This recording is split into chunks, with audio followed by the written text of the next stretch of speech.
എറണാകുളത്തിൻ്റെ മുഖ്യശില്പി വിടവാങ്ങി. നിർമ്മാണ പ്രവർത്തനങ്ങളെല്ലാം പൂർത്തിയാക്കി ശ്രീ പി ജോർജ് ചേട്ടൻ കടന്നുപോയി.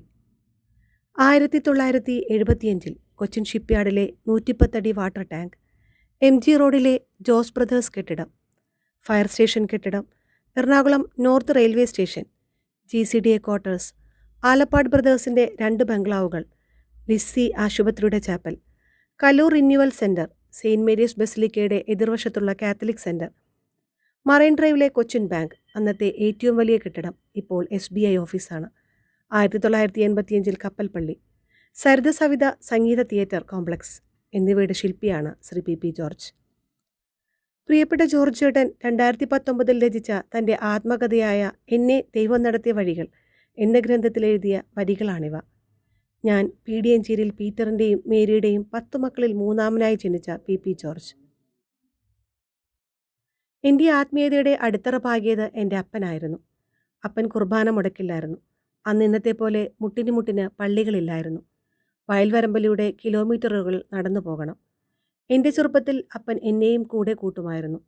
എൻ്റെ ആദ്യ കുർബാന സ്വീകരണം കഴിഞ്ഞ ദിവസം അപ്പൻ എന്നെ വിളിച്ചു പറഞ്ഞു, എടാ ജോർജെ, ഇന്നു മുതൽ നീ എല്ലാ ദിവസവും പള്ളിയിൽ പോകണം, ഈ കുടുംബത്തിനു വേണ്ടി ബലിയർപ്പിച്ചു പ്രാർത്ഥിക്കാൻ.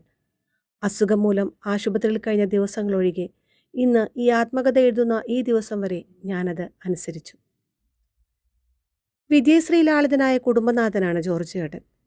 ദൈവസ്നേഹത്തിൻ്റെയും കർത്തൃ ശുശ്രൂഷയുടെയും പ്രേഷിതത്വത്തിൽ അധിഷ്ഠിതമായ സഭാത്മകതയുടെയും പാതയിലൂടെ സ്വന്തം കുടുംബം മുഴുവനെയും കൈപിടിച്ചു നടത്തുന്നതിൽ പൂർണ്ണമായും വിജയിച്ച ഒരു കുടുംബനാഥനാണ് അദ്ദേഹം.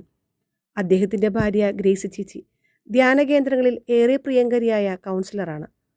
Martin Jose, Shaji George, Shalet, Mini എന്നിവർ മക്കളാണ്. മരുമക്കളും പേരക്കിടാങ്ങളും പ്രേഷിത തീക്ഷ്ണതയിൽ ജ്വലിക്കുന്ന അപൂർവ കാഴ്ച ഈ കുടുംബത്തിൽ നമുക്ക് കാണാം. വിശ്വസ്തനും വിവേകിയും വിജയശ്രീലാളിതനുമായ കാര്യസ്ഥൻ എന്നാണ് അദ്ദേഹത്തെക്കുറിച്ച് ഫാദർ ജോഷി മയ്യാട്ടിൽ പറഞ്ഞത്. 1995 അദ്ദേഹം ദാനം ചെയ്ത ഭൂമിയിൽ അദ്ദേഹം സ്വപ്നം കണ്ടതാണ് ചിറ്റൂർ ധ്യാന കേന്ദ്രം. 1993 മറൈൻ ഡ്രൈവ് കൺവെൻഷൻ പോലെ എത്രയെത്ര സംരംഭങ്ങൾ തീക്ഷ്ണമായ ഇച്ഛാശക്തിക്ക് കീഴിൽ യാഥാർത്ഥ്യമായി. എത്രയെത്ര ആത്മാക്കൾ കർത്താവിനെ രുചിച്ചറിഞ്ഞ് ദൈവമക്കളുടെ സ്വാതന്ത്ര്യം പ്രാപിച്ചു. എത്രയെത്ര പ്രേക്ഷിതരെ വിവിധ മേഖലകളിൽ അദ്ദേഹം വാർത്തെടുത്തു. എത്രയെത്ര മദ്യപാനികളെ ധ്യാനകേന്ദ്രത്തിൽ അദ്ദേഹം എത്തിച്ചു. അതിനൊരുക്കമായി എത്രയെത്ര വീടുകളിൽ ഒരാഴ്ചത്തെ ഭക്ഷണവസ്തുക്കൾ അദ്ദേഹം എത്തിച്ചു നൽകി. എത്രയെത്ര ജീവിതങ്ങൾക്കും കുടുംബങ്ങൾക്കും പ്രചോദനവും പ്രതീക്ഷയും സമ്മാനിച്ചു അദ്ദേഹമെന്നും ജോഷി മയ്യാട്ടിലച്ചൻ പറഞ്ഞു.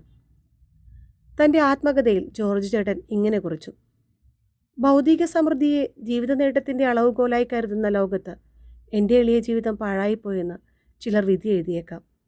എന്നാൽ ജീവിത വിജയത്തിൻ്റെ അളവുകോൽ വിധിക്കുന്നത് ഓരോരുത്തരുടെയും മനസാക്ഷിയാണ്. അതിലെനിക്ക് ഒട്ടും പരിഭവിക്കാൻ ഇടയില്ല. എങ്കിലും പരമകാരുണികനായ ദൈവത്തിൻ്റെ വിധിക്ക് എന്നെ തന്നെ ഞാൻ വിട്ടുകൊടുക്കുന്നു. അവിടുത്തെ രാജ്യത്തിൽ എനിക്കും ഒരു വാസസ്ഥലമുണ്ടാകണമെന്ന് ഞാൻ ആഗ്രഹിക്കുന്നു. ഈശോ പറഞ്ഞു, എൻ്റെ പിതാവിൻ്റെ ഭവനത്തിൽ അനേകം വാസസ്ഥലങ്ങളുണ്ട്. അതെ, അതിലൊന്ന് എനിക്കും അവകാശപ്പെട്ടതാണ്. അതാണെൻ്റെ ലക്ഷ്യം. ഈ വരികൾ കുറിച്ച ജോർജ് ചേട്ടൻ നിറസംതൃപ്തിയോടെ 2025 സെപ്റ്റംബർ 29 തിങ്കളാഴ്ച വെളുപ്പിന് 97-ാം വയസ്സിൽ തൻ്റെ സ്വർഗീയ വസതിയിലേക്ക് യാത്രയായി.